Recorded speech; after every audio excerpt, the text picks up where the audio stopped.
Connect करेगी।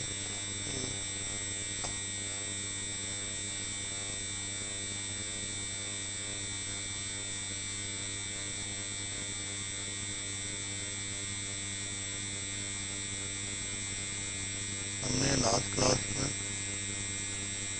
Measure of एक्सप्लेनेस discuss किया था कि हमारे पास डेटा सेट के अंदर नॉर्मल डिस्ट्रीब्यूशन, सिमेट्रिक डिस्ट्रीब्यूशन क्या होती है, एसिमेट्रिक क्या होती है। तो उसको हमने देखा था कि हमारे पास अलग अलग डिफरेंट होती हैं और डेटा को समझना होता है कि हमारे पास डेटा करेक्ट वे में। तो अभी तक जो सिचुएशन चल रही है तुम्हारे पास डिस्क्रिप्टिव स्टैट्स में, वो तुम कर क्या रहे हो, वो यही कर रहे हो कि तुम्हारे पास तुम्हारी डेटा चेकिंग हो रही है, यानी कि तुम्हारा डेटा वैलिडेट है आगे जाने के लिए, प्रोसेस करने के लिए, यानी कि उससे मैं कुछ रिजल्ट निकाल सकता हूँ। तो वही सारी चीज़ें चल रही हैं, यानी कि डेटा करेक्ट होना चाहिए तो ही तुम्हारे पास आगे चीज़ें तुम कर सकते हो। अब एक और कॉन्सेप्ट है इसी के साथ, स्केवनेस के बाद हमारे पास जैसे टाइटल नज़र आ रहा है, रिलेशनशिप बिटवीन वेरिएबल्स। तो उसके लिए रिलेशनशिप को देखने के लिए कि दो वेरिएबल्स का आपस में रिलेशनशिप कैसा है। अब वेरिएबल्स का मतलब क्या है, कॉलम की ही बात हो रही है, सही है। तो यहाँ पर ऐसी इस चीज को इस तरीके से यहाँ पर देख सकते हो कि तुम्हारे पास जो डेटा सेट मौजूद था उसमें कुछ कॉलम्स मौजूद थे, जैसे हम डिस्कस करते हुए आ रहे हैं स्टूडेंट परफॉर्मेंस फैक्टर्स का डेटा सेट, और उसमें हमारे पास हमने यहाँ पर एक वेरिएबल है जो कि हम उसको क्या कंसिडर कर सकते हैं। अगर उसको हम यहाँ पर देखें दोबारा अगेन, एग्जाम स्कोर यहाँ पर है, मौजूद है। तो ये क्या हो सकता है हमारे पास, अब नया कीवर्ड ऐड कर रहा हूँ, क्या हो सकता है, ये टारगेट वेरिएबल हो सकता है, सही। तो यहाँ वेरिएबल्स की बात, वेरिएबल्स बोलो, कॉलम्स बोलो, कोई भी चीज बोलो, तो यहाँ पर हमेशा वेरिएबल का वर्ड इस्तेमाल होता है। तो वो क्या होता है, वो होता है टारगेट वेरिएबल।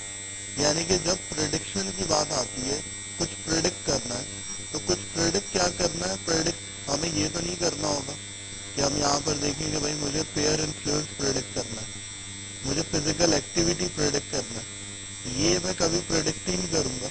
तो मैं लॉजिकली प्रेडिक्ट क्या करूंगा, जो मेरा आउटकम होगा, सही। तो आउटकम हमेशा क्या होने वाला है इस डेटा के हिसाब से, एग्जाम स्कोर, यानी कि फाइनल रिजल्ट प्रेडिक्ट करूंगा। चीजें मेरे पास प्रेडिक्शन के लिए क्या चीजें मौजूद होंगी, बाकी सारे फैक्टर्स, यानी कि एक फैक्टर ये है आर्ज स्टडीड का, एक फैक्टर ये है अटेंडेंस का, एक फैक्टर ये है पेरेंटल इन्वॉल्वमेंट। तो अगर हम इसको क्या बोलते हैं कि भाई बाय, हमारे पास यहाँ पर ये जो हो गया ये टारगेट वेरिएबल हो गया। तो ये इसकी जबान में बता रहा हूँ यहाँ पर कि किस चीज को हम क्या करते हैं, प्रेडिक्शन की बात जब आती है, जब एल्गोरिथम्स की बात आती है, तो यहाँ पर हमारे पास इस तरीके से सिनेरियो होता है कि हम एक टारगेट वेरिएबल चूज करते हैं और उसको क्या बोलते हैं, उसको मैथमेटिकली क्या बोलते हैं, वाई बोलते हैं। एक्सेस की बात नहीं हो रही, वाई बोल रहे हैं। बाकी सारे जो हो गए वो क्या हो गए हमारे पास, वो हो गए x1, x2, x3। इसका मतलब क्या, मैं x1 में क्या कंसिडर कर रहा हूँ, मैं आज स्टडीड को कंसिडर कर रहा हूँ, x2 में क्या कंसिडर कर रहा हूँ, अटेंडेंस को, x3 में क्या कंसिडर कर रहा हूँ, पेरेंटल इन्वॉल्वमेंट। तो इस तरीके से जितने, तो ये क्या हो गए, ये सारे हो गए फैक्टर्स, सही है। तो ये फैक्टर्स हो गए सारे। अब इसमें मुझे ये चूज करना है, अब मैं आंख बंद करके एज अ डेटा साइंटिस्ट, तुम क्या चूज करोगे, तुम्हारी जिम्मेदारी ऐसी नहीं कि तुम प्रिडिक्शन के लिए बना रहे हो कुछ। मैं बोलूँ कि मैं प्रिडिक्ट कर सकता हूँ एग्जाम स्कोर को, उसके लिए सब कॉलम लेना है मुझे, ऐसा नहीं होगा। मुझे इसमें से देखना है कि कौन सा कॉलम जो है वो इन्फ्लुएंस कर रहा है, यानी कि सबसे ज्यादा इन्फ्लुएंसर कॉलम कौन सा है, आया कि वो आर्ज स्टडीड है, आया कि वो अटेंडेंस है, आया कि वो पेरेंटल इन्वॉल्वमेंट है। यानी कि ऐसी कौन सी चीज है जो ज्यादा हिट कर रही है। वो हो सकता है इन 20 कॉलम्स में, इन 19 कॉलम्स में से एक तो हटा ही दो ना, एक हमारा एग्जाम स्कोर हट गया, तो बाकी बचे कितने, 19 कॉलम्स।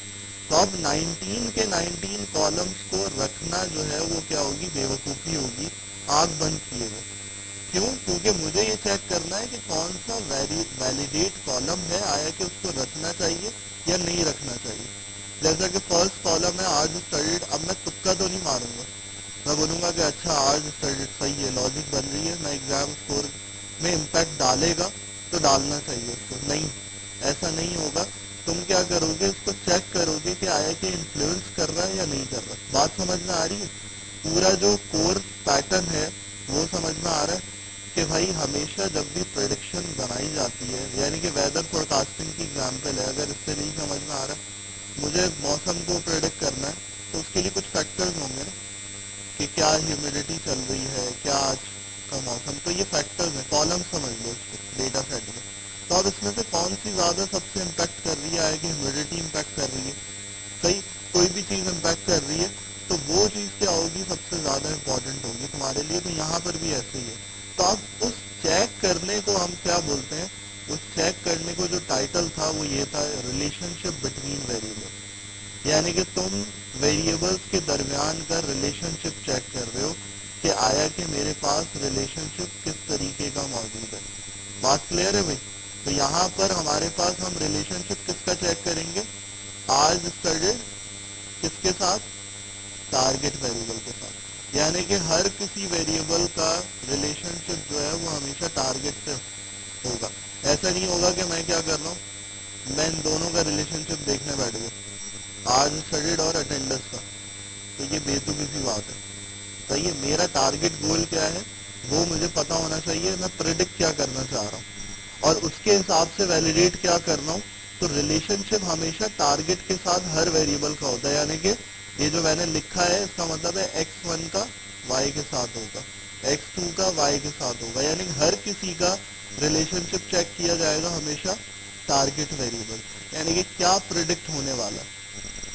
तो हो सकता है मैं 19 कॉलम्स में से सिर्फ 3 को फाइनल करार दे दूं कि भाई ये 3 कॉलम ऐसे हैं जो इस पे इम्पैक्ट डाल रहे कि एग्जाम स्कोर चेंज हो रहा है इन 3 कॉलम्स की वजह से। बात समझ में आ रही? तो 19 रखने जरूरी नहीं है, 19 में रखूंगा तो 19 रखने से क्या होगा, रिजल्ट तो आएगा लेकिन रिजल्ट गलत आ रहा होगा, यानी कि प्रेडिक्शन गलत बन रही होगी। तो ये चीजें इंपॉर्टेंट होती हैं। तो यहाँ जो तुम्हारे पास डिस्क्रिप्टिव स्टैटिस्टिक्स में ये वाला जो टॉपिक है उसमें हम क्या यूज करते हैं, उसमें यूज करते हैं हम तो न्यूमेरिकल कॉलम्स के लिए स्कैटर प्लॉट यूज किया जाता है। सही है, तो ये टूल है और ये भी स्टैट्स में आता है, यानी कि तुम क्या कर रहे हो, ग्राफ प्लॉट ही कर रहे हो ना, विजुअलाइजेशन ही कर रहे हो, विजुअलाइज करके ही देख रहे हो। जैसे हिस्टोग्राम बनाया था, बार चार्ट बनाया था, वैसे ही तुम्हारे पास ये सेक्शन है लेकिन टॉपिक है डिफरेंट है। सही है, यहाँ तुम काम अलग कर रहे हो, रिलेशनशिप चेक कर रहे हो, तो वो रिलेशनशिप चेक किया जाता है न्यूमेरिकल कॉलम्स पे स्कैटर प्लॉट के थ्रू। क्लियर है? तो यहाँ पर स्कैटर प्लॉट में हमारे पास क्या होगा, हम यहाँ पर देखते हैं कि भाई स्कैटर प्लॉट में करना क्या है। तो इधर आ जाते हैं हम, यहाँ पर लिस्ट में कौन सी फाइल थी, रिलेशनशिप बिटवीन वेरिएबल्स। तो यहाँ पर अब देखो अब क्या करना है, अब यहाँ पर जब टारगेट वेरिएबल्स की बात करोगे तो यहाँ देखो क्या करें, यहाँ पर देखो जो मैं समझा रहा था अभी वही है, स्टैटिक्स ही है। और स्टैटिस्टिक्स में क्या है, तुम्हारे पास एक्स में तुमने क्या रखा है, आज स्टडीड को रखा है, यानी कि पहला कॉलम लिया है, एक एक करके चेक कर रहे हो, पहले तुमने x1 को लिया और y में हमेशा y में कुछ चेंज नहीं आएगा, y में यही रहेगा, यानी कि टारगेट वेरिएबल। तो आज स्टडीड का कैसा, यानी कि मैं ये चेक करना चाह रहा हूँ कि आज स्टडीड कितना इम्पैक्ट डाल रहा है एग्जाम स्कोर पे, आया कि मुझे इसको रखना चाहिए प्रेडिक्शन के टाइम पर या नहीं रखना चाहिए, मुझे एल्गोरिथम को देना चाहिए या नहीं देना चाहिए, ये मैं डिसाइड करूंगा। तो मैं क्या कर रहा हूँ, मैं यहाँ पर देखो सिर्फ कुछ नहीं चेंज हो रहा, जीजी प्लॉट में सिर्फ तुम्हारे पास ये चेंज हो रहा है, यानी कि स्कैटर प्लॉट में कुछ नहीं करते, हम सिर्फ इस फंक्शन का इस्तेमाल करते हैं, ज्योमेट्रिक पॉइंट, यानी कि स्कैटर प्लॉट हमेशा पॉइंट्स में बनता है। वो कैसे बनता है, वो यहाँ पर तुम्हारे पास इस तरीके से रिजल्ट में, आउटपुट में नजर आ जाएगा कि तुम इस स्कैटर प्लॉट से किस तरीके से समझोगे। तो यहाँ कुछ ऐसी डायग्राम है, तो क्या है, ज्योमेट्रिक पॉइंट्स ही है, यानी कि ग्राफ बना हुआ है, पहले यहाँ विजुअलाइजेशन में अलग चीज बन रही थी, अब पॉइंट्स आए, तो डेटा तुम्हारे पास स्कैटर हुआ हुआ है। स्कैटर का मतलब क्या होता है, फैलना, फैलाव। तो स्कैटर हुआ हुआ है, यहाँ पर बिखरे हुए तुम्हारे पास मौजूद है पॉइंट, और लेकिन कहीं पर तुम्हारे पास यहाँ पर एक क्लस्टर भी नजर आ रहा है। क्लस्टर का मतलब क्या होता है, झमगट्टा। तो वो कहाँ पर है, वो कलेक्शन ऑफ पॉइंट्स यहाँ पर नजर आ रहा है, कहीं पे दूर दूर है, फैले हुए हैं, कहीं पर अटैच्ड है बहुत, तो यही चीज हमें देखनी है, हमें यही चीज बताएगी कि भाई आया कि ये आज स्टडीड कितना इम्पैक्ट डाल रहा है एग्जाम स्कोर। तो इसी से तुम देखोगे। तो आप देखो इसका पहले शेप देखो, ये किस तरीके से जा रहा है। अगर इस क्लस्टर को देखो तो क्लस्टर ग्रो कैसे कर रहा है, तो क्लस्टर ग्रो इस तरीके से कर रहा है। अगर मैं यहाँ पर पेंट ओपन करूँ और यहाँ पर तुम्हारे पास इसी को बना दूं, और अगर इमेजिन करोगे इसको तो ये कुछ ऐसे ही जा रहा है। सही है, तो इसको बोलते हैं क्या, इसको बोलते हैं लीनियर लाइन। यानी कि ये जो तुम्हारे पास प्लॉट बन रहा है ये लीनियर वे में बन रहा है। और लीनियर वे का मतलब क्या होता है, लीनियर वे का मतलब होता है कि तुम्हारे पास ये डायरेक्टली प्रोपोर्शनल चल रहा है। डायरेक्टली प्रोपोर्शनल का मतलब क्या है कि मैं अगर देखो एच का मतलब है आर्ज स्टडीड, और मैं यहाँ साइन लगा रहा हूँ और यहाँ पर मैं इधर लिख रहा हूँ ये।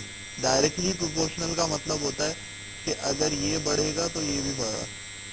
तो लीनियर कैसे पता चल रहा है, मैंने कैसे बताया इसको देख के, मैंने ऐसे देख के बताया कि लाइन जो है ये इंक्रीजिंग पैटर्न पे जा रही है। अगर जब भी तुम्हें ऐसी लाइन नजर आएगी इसका मतलब है वेरिएबल इम्पैक्ट कैसा डाल रहा है, लीनियर वे में डाल रहा है। यानी कि ये ग्रो करती जा रही है। मैं 1 घंटा बढ़ाऊंगा तो एग्जाम स्कोर में फर्क आएगा, 1 पॉइंट का आएगा, 2 का आएगा, 3 का आएगा। मैं 2 बढ़ाऊंगा, 2 घंटे बनाऊंगा पढ़ने के, ज्यादा होगा। मैं ये फिलॉसफी नहीं बना रहा अपनी, मेरा डेटा सेट ये बता रहा है मुझे, मैं खुद नहीं बता रहा कि ऐसा होता है। डेटा सेट को देख के मुझे ये पता चल रहा है कि ऐसा हो रहा है डेटा सेट में। सही, अगर नहीं होता तो मैं कुछ और बताता, मैं बोलता कि भाई उल्टा इम्पैक्ट पड़ रहा है। डेटा सेट को देख के तो ऐसा लग रहा है कि इसका उल्टा है, यानी कि ऊपर 1 डिवाइडेड बाय ऐसे कर दिया, यानी कि आज स्टडीड बढ़ रहे हैं तो एग्जाम स्कोर कम हो रहा है। सही है, अगर ये लाइन ऐसी नहीं होती, ये लाइन समझो ऐसे जा रही होती, यूं घूम रही होती है, उल्टा उल्टा शेप आ जाता, ऐसा बन रहा होता, तो ये फिर लीनियर नहीं रहता। लेकिन मुझे यहाँ पर क्या पता चल रहा है, यहाँ पर ये पता चल रहा है कि भाई हमारे पास यहाँ पर इंक्रीजिंग पैटर्न में चल रहा है। और वो देखोगे भी तो यहाँ पर तुम्हें ऐसे ही पता चलेगा कि यहाँ पर तुम्हारे पास आवर्स स्टडीड है 10 है, तो स्कोर तुम्हारे पास क्या हो रहा है 60 हो रहा है। तो उसके बाद बढ़ता जा रहा है आगे, 20 आवर्स पे और बढ़ रहा है, और 30 पे क्या हुआ, 30 पे और बढ़ता जा रहा है, 70 पे चला गया। और फिर 40 पे क्या हुआ, 40 पे एकदम से तुम्हारे पास क्या हुआ, यहाँ पर बिल्कुल एक आध एक्सट्रीम वैल्यूज है। यानी कि 40 घंटे पढ़ने वाले कुछ ही स्टूडेंट है, 40 घंटे से ऊपर पढ़ने वाले वो एक दो ही नजर आ रहे हैं। इसका मतलब क्या है, मैं बार बार वर्ड यूज करता हूँ क्या, आउटलायर्स, एक्सट्रीम वैल्यूज। ये मैंने हर दफा वर्ड यूज किया है, तो ये एक्सट्रीम वैल्यूज तुम्हारे पास हो सकती है। लॉजिकल होनी भी चाहिए, अगर सही है तो सही है, अगर गलत है तो उसको निकालना पड़ता है। सही, तो यहाँ पर और यहाँ कुछ पॉइंट देखो, कुछ बच्चे ये हैं, यानी कि ज्यादातर आवाम यहाँ पर लाए कर रही है, ज्यादातर इधर लाए कर रही है। ये कुछ है जो थैले में, यानी कि कोई 100 कर रहा है 10 घंटे पढ़ के, और कोई यहाँ पर देखो अगर एक पॉइंट इधर नजर आ रहा है जो कि समझ लो 2 घंटे होंगे, 1 घंटा होगा, उस पे 90 अबव स्कोर कर रहा है। तो ये लॉजिकल सी बात है। सही है, तो डेटा सेट में यही देख रहे हो कि लॉजिकल कहाँ पर है, कहाँ ज्यादा हो रहा है, कहाँ बहुत कम हो रहा है। तो ये बहुत कम में तो अजीब सा लग रहा है, मुझे लॉजिकली पता चल रहा है कि भाई ये तो लॉजिकल पॉइंट है ही नहीं। यहाँ पर 1 घंटे में 2 घंटे में 90 अबव स्कोर कैसे आ रहा है पढ़ने में। सही, तो इससे दूसरी चीज भी ये रिजल्ट निकलता है कि सिर्फ आज स्टडीड इम्पैक्ट नहीं डाल रहा होगा, इसके अलावा दूसरे वेरिएबल भी इंपॉर्टेंट है, अटेंडेंस, दूसरी चीजें भी फैक्टर्स इंपॉर्टेंस रखते हैं। सिर्फ आज स्टडीड मैं बोलूँगी भाई 19 कॉलम में से एक ही कॉलम पे मैं प्रेडिक्ट कर दूँ एग्जाम स्कोर, तो ये भी सही नहीं है। ना ज्यादा बहुत कम कॉलम्स पे, ना ज्यादा बहुत ज्यादा एक्सट्रीम कॉलम्स पे प्रेडिक्शन बनती है। तो बताने का मकसद ये है कि स्कैटर प्लॉट को ऐसे समझा जाता है कि हमारे पास क्या क्या पॉइंट्स बन रहे हैं। तो यहाँ पर अगर इसकी ऑब्जर्वेशंस को डिस्कस करें हमारे पास सैंपल में, तो यहाँ पर हमारे पास ऑब्जर्वेशंस में क्या क्या चीजें नजर आएंगी। यहाँ पर हमारे पास कुछ मैंने बताया भी है और कुछ यहाँ पर लिखा हुआ भी है। यहाँ पर तुम्हारे पास क्या है, यहाँ पर लिखा हुआ पॉजिटिव कोरिलेशन। सही है, कोरिलेशन का मतलब होता है दोनों का आपस में क्या रिलेशन है, आज स्टडीड और एग्जाम स्कोर। तो कैसा रिलेशन बन रहा है तुम्हारे पास, किस तरीके से नजर आ रहा है। तो पॉजिटिव कब होता है, पॉजिटिव होता है जब अपवर्ड ट्रेंड चल रहा हो। अपवर्ड ट्रेंड का मतलब है कि ऊपर की तरफ जा रहा है, जैसे मैंने डायग्राम में दिखाया था, यानी कर्सर ऐसे कर रहा हूँ तो यूं लीनियर अपवर्ड की तरफ जा रहा है, तो इसका मतलब है ग्रो कर रहा है, तो इसको बोलते हैं पॉजिटिव कोरिलेशन। सही है। नेगेटिव क्या होगा, इसका उल्टा होगा। सही। अगर यही लाइन मेरे पास ऐसे बना दी थी मैंने, यहाँ पर इस तरीके से यहाँ बना के जो दिखाई थी कि वो ऐसे जा रहा है, तो ये नेगेटिव कोरिलेशन हो जाएगा। रिवर्स में जा रहा है, उल्टा, यानी कि इस तरफ का ट्रेंड चल रहा है, पीछे की तरफ जा रहा है, आगे से जो उल्टे चल रहे हैं। तो यही चीज तुम्हारे पास कोरिलेशन होती है, वो तुम डायग्राम से गेट करके ही देख सकते हो। और यहाँ पर इंक्रीजिंग पैटर्न में चल रहा है, तो इसलिए पॉजिटिव कोरिलेशन।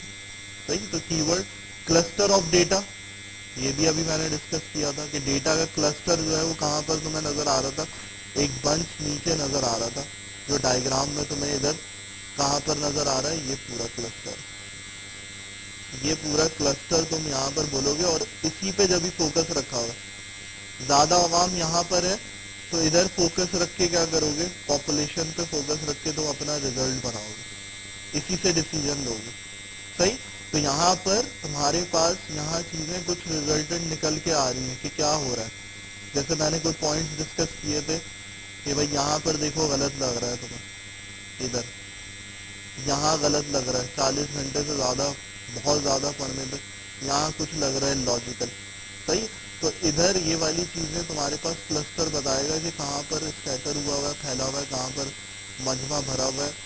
और दूसरी चीज आउटलायर्स है, ये भी डिस्कस किया है अभी कि आउटलायर्स से कैसे फर्क पड़ता है, कहाँ पे बहुत कम स्कोर चल रहा है, कहाँ पे बहुत ज्यादा चल रहा है। तो यही चीजें तुम्हारे पास क्या होती हैं, यही तुम्हारे पास सारी चीजें होती हैं कि तुम रिलेशनशिप कैसे निकालते हो, किस तरीके से, और उसका कोर पार्ट बताया। सिर्फ ये याद नहीं रखना है कि कैसे निकालना है, क्यों निकाल रहे हो उसका रीजन पता होना चाहिए। क्यों निकाल रहे हो, डिसाइड करने के लिए कि आया कि इस डेटा सेट में फैक्टर्स कौन से इंपॉर्टेंट है, किसके लिए, एग्जाम स्कोर के लिए। क्या आया कि एग्जाम स्कोर कितना, किन किन फैक्टर्स पे प्रेडिक्ट किया जा सकता है। तो अगर अटेंडेंस की बात करें तो अटेंडेंस में भी तुम्हारे पास यहाँ पर अगर प्लॉट देखेंगे तो अटेंडेंस में तुम्हारे पास डिफरेंट प्लॉट नजर आएगा, और उसमें तुम यहाँ पर निकाल सकते हो, देख सकते हो रिजल्टेंट कि आया कि क्या हो रहा है। अब तो मैं आज क्रेडिट का समझाया, तो तुम इसमें भी गेट कर सकते हो कि अटेंडेंस पे क्या नतीजा निकल रहा है, कि आया कि ये फैक्टर जो है इम्पोर्टेंट है एग्जाम स्कोर के लिए, टारगेट वेरिएबल के लिए, या फिर नहीं है। तो यही चीजें तुम्हारे पास देखनी है। और भी जैसे कॉलम, न्यूमेरिकल कॉलम है, उन पे तुम देख सकते हो कि जो तुम्हारे पास डेटा सेट में मौजूद है। और न्यूमेरिकल कॉलम्स तुम्हारे पास स्लीप आवर्स है, प्रीवियस स्कोर है। तो जो जो न्यूमेरिकल कॉलम्स है उस पर तुम क्या देख सकते हो, उस पर ये सारा इम्पैक्ट देख सकते हो। ट्यूटोरिंग सेशन है। सही।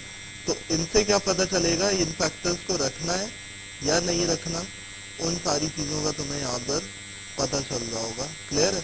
तो इसको इम्प्लीमेंट करके देखो, इसको वो वाले एक्टिविटी डेटा सेट पे भी करके देखना, इस पे भी करके देखना, दोनों डेटा सेट पे इम्प्लीमेंट करके देखना, तो तुम्हें उससे चीजें पता चलेंगी, क्लियर होंगी। करो उसको इम्प्लीमेंट।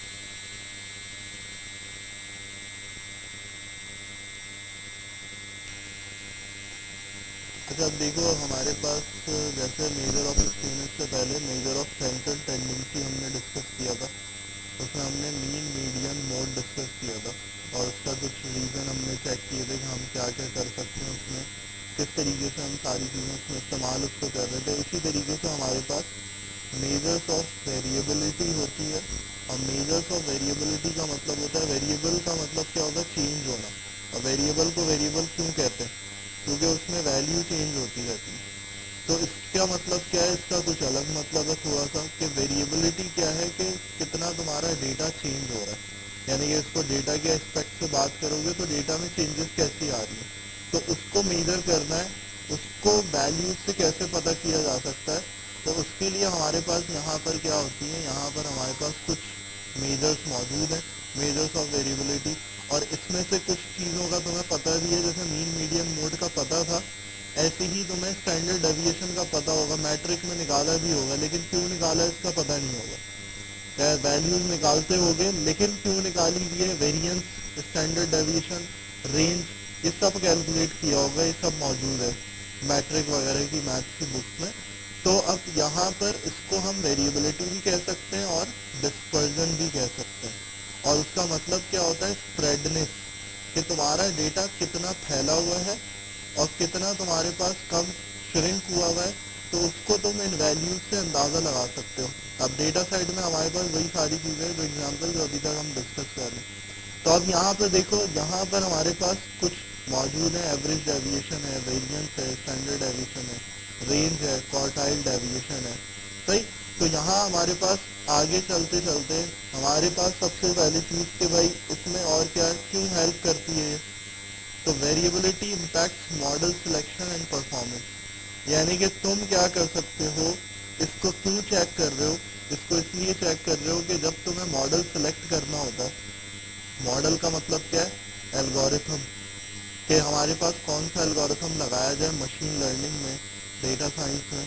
तो वहां पर जब चीज बात आती है तो तुम क्या करते हो, तुम इसको चेक करते हो कि भाई हमारे पास इसमें कितनी वेरिएबिलिटी है, कितनी स्प्रेडनेस है। और दूसरी चीज कि जब हम क्या कर रहे होते हैं, एक्सप्लोरेटरी डेटा एनालिसिस कर रहे होते हैं, तो वहां पर हम क्यों मदद करती है वेरिएबिलिटी, इसलिए करती है कि भाई हमें आउटलायर्स डिटेक्ट करने होते हैं जो कि हमारे मॉडल को क्या कर सकते हैं, खराब कर सकते हैं। तो उन चीजों को डिटेक्ट करना, सही। अभी तक ये बात नहीं आई है कि रिमूव कैसे करना, सही है। तो वो कहाँ है, वो आगे के पार्ट में है तुम्हारे पास। अभी तक क्या है, अभी तक तुमने जितना भी देखा, तुमने बात देखी है कि आउटलायर्स डिटेक्ट हो रहे हैं, आया कि हैं या नहीं है। तो अभी इसमें भी यही चीज है कि एक्सप्लोरेटरी डेटा एनालिसिस करते वक्त हम क्या कर रहे हैं, हम आउटलायर्स डिटेक्ट कर सकते हैं इसकी मदद से।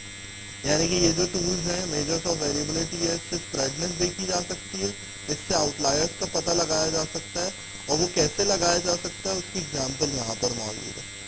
तो आप देखो यहाँ पर हमारे पास के टेस्ट के स्कोर्स मौजूद है, हिस्ट्री टेस्ट है, इस बंदे ने इतना टेस्ट दिया, इतने मार्क्स दिए, इतने मार्क्स दिए, सही है। ये जैसे मीन की एग्जाम्पल की तरह है। और फिर मैथ के टेस्ट भी मौजूद है। अब मैंने एवरेज निकाल लिया, जैसे एवरेज निकल रहा था, सही है। एवरेज क्यों निकाला, क्योंकि स्टैंडर्ड डेविएशन हमेशा एवरेज पे लाया करता है। यानी कि अगर मैं यहाँ पर पेंट में बनाऊं, तो हमारे पास अभी तक हम डायग्राम देख रहे थे कि ये मैंने एक बताया था, क्या नाम बताया था इसका, कि ऐसे अगर डेटा नजर आता है हमारे पास, तो क्या होता है, किस उसमें होता है डेटा, तो इसमें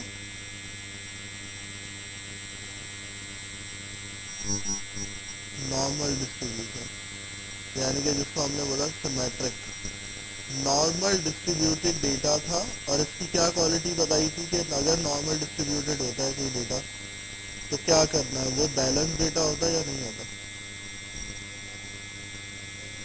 बैलेंस डेटा होता है। यानी कि उसको कोई छेड़छाड़ करने की जरूरत नहीं है, उसमें आउटलायर्स भी नहीं है और कोई चीजें भी नहीं है, उससे हमें ये पता चल रहा होता है।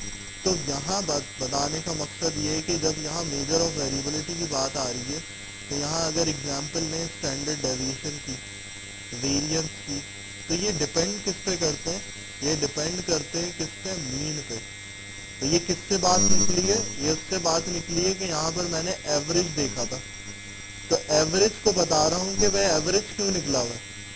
एवरेज इसलिए निकला हुआ है कि तुम्हारे पास हमेशा स्टैंडर्ड डेविएशन का अंदाजा कैसे लगाया जा सकता है, वो लगाया जा सकता है एवरेज के थ्रू। ये जो 70 वैल्यू आ रही है एवरेज की, तो अब इसका मतलब है ये मीन इम्पोर्टेंट क्यों है, क्योंकि हम उसी के अकॉर्डिंगली देखते हैं कि हमारे पॉइंट्स का फैलाव कैसे हो रहा है, सही है। मेरा पॉइंट मिसाल के तौर पर ये पॉइंट्स ही हुए ना, एक 75 है, 72 है, 68 है, 65 है, 67 है, 73 है, ये सारे कितने, 6 के 6 कितने हो गए, पॉइंट्स हो गए। नीचे डायग्राम में भी जैसे नजर आ रहा है तुम्हें, सही है। और बीच में अंदाजा किससे लगाओगे, एवरेज वैल्यू से। यानी कि कोई तो सोर्स होगी ना, तो सोर्स क्या है, सोर्स जो है वो ये है स्टैंडर्ड डेविएशन की। यानी कि अगर इसकी बात करें कि मैं क्या बोल रहा हूँ, मैं यहाँ पर अगर पॉइंट देख रहा हूँ, इसका मतलब है कि मेरे पास ये पॉइंट जो है वो डेविएट कितना कर रहा है, वो मैं इससे देखूंगा। कितना दूर है, मैं किसको देख के बताऊंगा, मैं एवरेज को देख के बताऊंगा कि भाई ये जो 63 वाला पॉइंट है या फिर 85 वाला पॉइंट है, ये भाई स्टैंडर्ड डेविएट कर रहा है, यानी कि डेविएशन इसकी इतनी है, यानी कि फैलाव इतना है। अगर करीब होगा इसका मतलब है यहाँ आ गया, अगर यहाँ चला गया इसका मतलब है क्या है, ये आउटलायर हो गया। हो सकता है मे बी पॉसिबल ये आउटलायर हो। तो मेरा बेल कर्व भी, ये जो मेरे पास है ये पूरा बेल कर्व, ये भी क्या होगा, ये भी छोटा बड़ा होगा। यानी कि अगर मेरे पास मेरे पॉइंट्स डेविएट कर रहे हैं दूर, जैसे इस एग्जाम्पल में देखो, तो मेरे पास दूसरी एग्जाम्पल में स्कोर्स क्या है, स्कोर्स हाई है, सही। तो इसका मतलब है पॉइंट्स भी कहाँ जा रहे हैं, मीन से दूर है, यानी कि वो जो सेंट्रल टेंडेंसी है 70 उससे दूर जा रहे हैं। इसका मतलब है मैं इस पे बेल कर्व बनाऊंगा तो क्या होगा, फैला हुआ बनेगा, ज्यादा बड़ा बनेगा। और यहाँ अगर बनाऊं तो कैसा बनेगा, यूं ही होगा, खड़ा हुआ सीधा, ऐसे इस तरीके से होगा ना। तो यहाँ पर पॉइंट डेविएट नहीं कर रहे, यानी कि इसको उर्दू में बोलने का तरीका ये होता है कि मेरे जो पॉइंट्स हैं वो डेविएट इतना कर रहे हैं, स्टैंडर्ड डेविएशन को बोलते हैं। और डेविएट का मतलब है कि कहाँ लाए कर रहे हैं, किधर जा रहे हैं, सही। और इधर क्या हो रहा है, तो इधर मैं बोलूंगा, मैं कहाँ पर बोल सकता हूँ कि आउटलायर्स है, एक्सट्रीम वैल्यूज कहाँ पर है, इस डायग्राम में या इस डायग्राम में, मैक्स वाले में है। यानी कि यहाँ पर एक्सट्रीम वैल्यूज बहुत कम भी है, छोटी भी है और बड़ी भी है। तो मे भी पॉसिबल ये खराब कर रही है मेरे बेल कर्व को। मैं इसको बेल कर्व को शायद ठीक कर सकूं कि मेरे पास ये श्रिंक हो जाए, कैसे, आउटलायर्स को हटा के। तो बात वही है कि तुम्हारे पास जो स्टैंडर्ड डेविएशन की वैल्यू है, अगर स्टैंडर्ड डेविएशन की वैल्यू कम आती है तो उसका मतलब है तुम बोलोगे मेरे पॉइंट डेविएट कम कर रहे होंगे, यानी कि बेल कर्व क्या होगा, शेप छोटा होगा। और अगर बड़ी वैल्यू आती है स्टैंडर्ड डेविएशन की तो वहां क्या होगा, देखो इधर तुम्हारे पास यहाँ पर पार्ट नजर आ रहा है कि किस तरीके से हो रहा है। अगर स्टैंडर्ड डेविएशन की वैल्यू छोटी है, मैं डायरेक्ट फॉर्मूले पे नहीं जा रहा, नीचे देखो यहाँ कितनी है, 3.55, छोटी वैल्यू है ना। किसके कंपैरिजन में छोटी बोल रहा हूँ, इसके कंपैरिजन। मैं खुद नहीं बोल रहा कि 3 छोटी है, मैं बोल रहा हूँ 6 से छोटी है, सही है। दूसरे वाले में 6 है, तो इसका मतलब है भाई 6 में ज्यादा डेविएट कर रहा होगा कोई पॉइंट, और यहाँ पर क्या है, यहाँ पर पॉइंट डेविएट नहीं कर रहे होंगे। बात क्लियर है। तो पिछली जो एग्जाम्पल थी वहां पर भी ऐसे ही होगा, यानी कि इसका स्टैंडर्ड डेविएशन कम आएगा और इसका स्टैंडर्ड डेविएशन क्या होगा, ज्यादा आएगा। क्लियर। सेंटर टेंडेंसी देख लो, दोनों की एवरेज सेम है, एवरेज से अंदाजा नहीं होगा, स्टैंडर्ड डेविएशन से होगा, सही। तो स्टैंडर्ड डेविएशन निकलता कैसे वो मैटर नहीं करता, क्योंकि वो हमें प्रोग्रामिंग लैंग्वेज दे रही है। काम क्या करता है वो पता होना चाहिए। अगर तुम्हें ये भी नहीं पता कि फॉर्मूला क्या है, कुछ नहीं करता, कोई मसला नहीं है, लेकिन ये पता होना चाहिए कि क्यों कर रहे हो। तो यहाँ पर तुम्हारे पास फॉर्मूला भी कोई मुश्किल नहीं है, आसान है। यहाँ पर तुम्हारे पास लिखी हुई है वैल्यू, और तुम्हें देख के पता चल जाएगा कि क्या फॉर्मूला किस तरीके से कैलकुलेट हो रहा है और क्या निकाल रहे हो। तो यहाँ पर तुम्हारे पास इस तरीके से तुम्हारा पूरा स्टैंडर्ड डेविएशन मैटर यही करता है कि क्या हो रहा है। वेरिएंस, इससे शायद तुम्हें याद आ जाए कि वेरिएंस और स्टैंडर्ड डेविएशन में फर्क कुछ नहीं होता। वेरिएंस हमेशा कैसे होती है, वेरिएंस की वैल्यू हमारे पास होती है स्क्वायर में, और उस पर अगर रूट अप्लाई कर दिया जाए तो वो हमारे पास क्या बन जाता है, वो बन जाता है स्टैंडर्ड डेविएशन। तो अगर स्टैंडर्ड डेविएशन निकाल रहे हो इसका मतलब है तुमने वेरिएंस भी निकाल दिया, सही। तो यहाँ पर दोनों एक दूसरे से कनेक्टेड ही है, यानी कि अगर उसको मैथ की जबान में बोलूं तो सिग्मा अगर है तो इसका मतलब है सिग्मा को हम क्या बोलते हैं, स्टैंडर्ड डेविएशन बोलते हैं। यानी कि अगर कोई तुम्हें बोल रहा है सिग्मा की वैल्यू ये है तो उसका मतलब है तुम कंफ्यूज नहीं होगे, तुम्हें पता है स्टैंडर्ड डेविएशन। अगर मैं सिग्मा के ऊपर क्या लगा दूं, तो स्क्वायर लगा दूं, तो इसका मतलब क्या है, क्या बन जाएगा, वेरिएंस बन जाए। तो वेरिएंस से कैलकुलेट करना मुश्किल होता है बात को जो हम डिस्कस कर रहे हैं, स्टैंडर्ड डेविएशन आसान कर देता है। हमेशा छोटी वैल्यूज आसानी कर देती हैं बिल मुकाबिल किसके, कि तुम्हारे पास बड़ी वैल्यूज है। तो इसलिए हमेशा स्टैंडर्ड डेविएशन से देखा जाता है कि क्या चीज़ तुम देख रहे हो, और वो चीज़ मैंने यहाँ पर बताई है। अब यहाँ मुझे फॉर्मूला बताओ, फॉर्मूला हो क्या रहा है, कैलकुलेशन कैसे हो रही है। यहाँ पर क्या किया हुआ है, स्कोर है, और मैंने बोला था कि एवरेज को कंसिडर लाजमी करेंगे। तो यहाँ देखो कॉलम में क्या निकला हुआ है, क्या कर रहे हैं, स्कोर माइनस एवरेज। यानी कि हर स्कोर को एवरेज जो निकला हुआ है उससे माइनस कर रहे हैं। तो उससे क्या कैलकुलेट हो रहा है, डिस्टेंस, कि कितना डिस्टेंस होगा। तो यहाँ पर डिस्टेंस आ रहा है, लेकिन बाहर कुछ लगाया हुआ भी है। क्या लगाया हुआ है, एबीएस का मतलब क्या होता है, एब्सोल्यूट। एब्सोल्यूट का साइन इसलिए होता है कि मेरे पास माइनस में वैल्यू आए या फिर प्लस में आए, इससे कोई फर्क नहीं पड़ता। मुझे क्या चाहिए, मुझे फाइनल पॉजिटिव ही वैल्यू चाहिए। मुझे अपना रिजल्ट निकालना है, मुझे माइनस नहीं देखना, प्लस नहीं देखना। तो हो सकता है कि एवरेज वैल्यू छोटी भी होगा भी, ऐसा भी हो सकता है। मेरे पास यहाँ पर क्या हो, 10 हो, -70, तो हमेशा कैसा रिजल्ट आएगा, माइनस में ही आएगा ना। मेरे पास क्या आएगा, -60 आएगा रिजल्ट। सही है, बात समझ में आ रही। तो एब्सोल्यूट इसलिए लगा हुआ है, मॉडुलर जिसमें मैथ में अगर तुम कॉपी में लगाते होगे साइन तो याद होगा कि बार्स लगाए जाते हैं। तो वो एब्सोल्यूट क्या होता है, इसका मतलब है वो साइन खत्म कर देता है। तो साइन खत्म कर रहा है, इसका मतलब है क्या कर रहा है वो, यहाँ पर पॉजिटिव ही वैल्यू। तो हर जगह तुम्हें आंसर में पॉजिटिव ही रखना है, चाहे वो बड़ा हो रहा है या छोटा हो रहा है। तो यहाँ देखो 68 है, इसका मतलब इसका आंसर एक्चुअल क्या आएगा, 68 माइनस 70 कितना आना चाहिए, 68 में से 70 माइनस करने, -2 आएगा ना। लेकिन नीचे क्या लिखा हुआ है उसमें टेबल में, 2 लिखा हुआ है। क्यों लिखा हुआ है, एब्सोल्यूट की वजह से, कि मुझे पॉजिटिव ही चाहिए। सही। तो यही चीज तुम्हारे पास यहाँ पर, और इसके आगे क्या किया हुआ है, उन्हीं की वैल्यूज का क्या निकाल लिया, स्क्वायर निकाल लिया, और उनको सम करके यहाँ पर तुम्हारे पास एक एवरेज आ रहा है, और वो एवरेज आ रहा है 12.66। इसका मतलब है ये जो तुम्हारे पास नजर आ रहा है ये क्या होगा, ये वेरिएंस है। ये वेरिएंस है, यानी कि विथ स्क्वायर वैल्यू, यानी कि इसको बोलोगे कि तुम सिग्मा स्क्वायर है। ये जो 12.55 समथिंग को जा रहा है जो भी वैल्यू, और इस पे रूट लगा दिया तो यहाँ बचा ये सिग्मा। इसका मतलब है ये स्टैंडर्ड डेविएशन बन गया, यानी कि वो वैल्यू छोटी हो गई 3.5। तो मैं इससे जस्टिफाई नहीं कर पाता, तो इसलिए मैंने स्टैंडर्ड डेविएशन में चला गया 3.5 का। सही। और यहाँ पर 36.33 था, मैंने रूट निकाला तो मेरे पास 6.3। सही है। तो मेन कोर पार्ट पता होना चाहिए क्यों कर रहे यहाँ पर। सही। और वही सेंटेंसेस में यहाँ पर लिखा हुआ है, हाई वेरिएबिलिटी का मतलब क्या होगा, हाई वेरिएबिलिटी वर्ड कहाँ यूज करूंगा, मैं यहाँ पर यूज करूंगा, ये जो दूसरे सेक्शन की डायग्राम, यहाँ हाई वेरिएबिलिटी है और यहाँ पे क्या है, लो वेरिएबिलिटी है। सही, पॉइंट्स करीब है। सही। तो यही चीज तुम्हारे पास, तुम्हें यहाँ पर देखना है कि भाई मेजर्स ऑफ वेरिएबिलिटी हमारे पास कहाँ पर ज्यादा है, कहाँ पर कम है। तो वो इधर भी देख सकते हो तुम, जो भी डेटा सेट के कॉलम्स है तुम्हारे पास।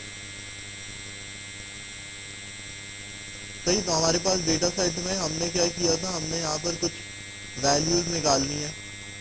यहाँ हमने डायरेक्ट डेटा सेट को लोड किया और देन फिर मीन देखा। अब मीन स्टैंडर्ड डेविएशन में कुछ नहीं करना हमें।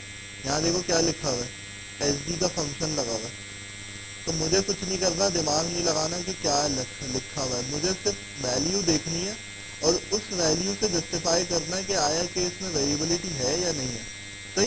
तो यहाँ पर मेरे पास हमने मीन कैलकुलेट आज स्टडीड का करना है, एक कॉलम पे देख रहे हैं कि हमारे पास मीन कितना आया, और उसको अगर रिजल्ट में देख लें मीन वैल्यू तो मेरे पास मीन इतना आ रहा है 19.97 आज स्टडीड में।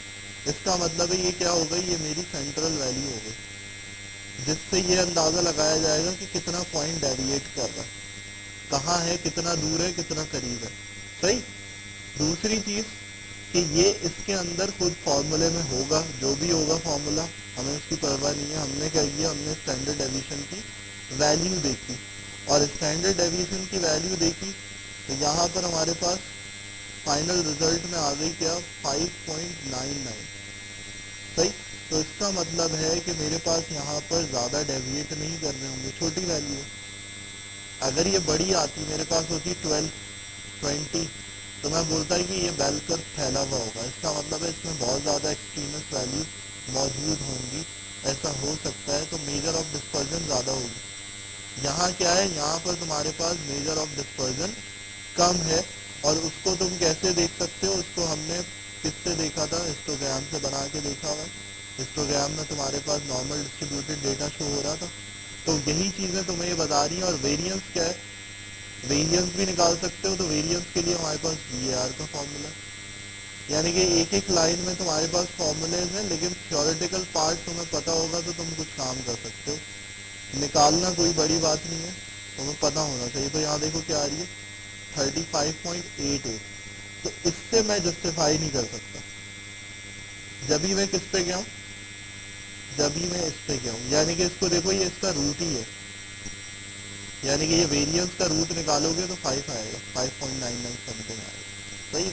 तो यहाँ पर तुम्हारे पास वेरिएंस ज्यादा काम नहीं आता, स्टैंडर्ड डेविएशन आता है। सही। तो इसी तरीके से अब देखो नीचे हमारे पास एक और चीज है कि हम प्लॉटिंग में, जो मैं यहाँ बना बना के दिखा रहा था तुम्हें कैसे, इस तरीके से, एक तो हिस्टोग्राम था ना, उसमें बार चार्ट आ रहा था, उसमें बार आ रहे थे, बार्स नजर आ रहे थे। मुझे वैसा नहीं चाहिए, मुझे क्या चाहिए, मुझे ऐसा ही चाहिए। तो इसको हम क्या बोलते हैं, इसको बोलते हैं डेंसिटी प्लॉट। यानी कि मुझे डेंसिटी पता करनी है कि फैलाव कैसा है, कितना फैलाव आ रहा है, क्या है। तो वो दिखाएगा वैसे ही, जो अज्यूम कर रहे थे तुम, वो अब दिखाएगा। तो यहाँ पे देखो प्लॉट का फंक्शन यूज किया और देन डेंसिटी लिखी और अंदर क्या किया, कॉलम का नाम डाला। और बाकी जो तुम्हारे पास है वो तुम्हारी स्टाइलिंग की सारी काम है, कि कैसा कलर होना चाहिए, हेडिंग क्या होनी चाहिए तुम्हारी एक्स एक्सिस पे, मेन पे क्या हेडिंग होनी चाहिए, और यहाँ पर तुम्हारे पास विड्थ कितनी होनी चाहिए लाइन की। लाइन की विड्थ जितनी बढ़ाओगे तुम्हें लाइन वैसी नजर आएगी। तो यहाँ पर अब मैंने देखो ये देखा, तो डेंसिटी प्लॉट में जैसे मैं बना बना के दिखा रहा था तुम्हें पेंट में, वैसे ही तुम्हारे पास क्या हुआ, रिजल्ट आया। अब इसमें ये डेंसिटी यहाँ है, अब ये अपने हिसाब से बनी हुई है डेंसिटी, तो इसको हमें देखना ही नहीं है। हमें जो पता है वो ही पता है कि हमारे पास देखो जो वैल्यू आई थी, मेजर ऑफ डिस्पर्जन जो था, वो हमने स्टैंडर्ड डेविएशन से देखा, वो कितना आया, 5.9 है। यानी कि मैंने बोला था कम है, तो वो यहाँ ऐसा है कि तुम्हारे पास जो सेंटर वैल्यू है वो क्या थी, वो क्या थी, 19 आई थी। तो यहाँ 20 है, यानी कि 19 पॉइंट समथिंग थी, तो उसने एवरेज पे रख के यहाँ पर 20 बना दिया। तो ये सेंटर वैल्यू है, और यहाँ से तुम्हारे पास क्या हो रही है, स्प्रेडिंग हो रही है पॉइंट की। सही। तो स्प्रेडिंग इधर हो रही है, इधर। तो ये बेल कर्व क्या है, ज्यादा फैला हुआ नहीं है, ये श्रिंक हुआ हुआ। सामने फैलाव आएगा तो और ज्यादा फैल जाएगा तुम्हारे पास। वो कैसे पता लगा सकते हो, स्टैंडर्ड डेविएशन की वैल्यू से। बात समझ में आ रही है। तो ऐसे ही तुम्हारे पास तुम अलग अलग कॉलम्स पे देखोगे कि आया कि कहाँ पर तुम्हारे पास डिस्पर्जन है, कहाँ पर नहीं है, कहाँ ज्यादा है, कहाँ कम हो रही है। तो ये सब चीजें तुम्हें आइडेंटिफाई किससे होंगी, इस स्टैंडर्ड डेविएशन से। सही। इसको करो इम्प्लीमेंट, डेंसिटी प्लॉट बना के देखो कॉलम पे, और स्टैंडर्ड डेविएशन की वैल्यू निकालो, मीन को निकालो और वेरिएंस को निकालो। सही। रेंज कोई इतना हार्ड एंड फास्ट रूल नहीं है, रेंज को भी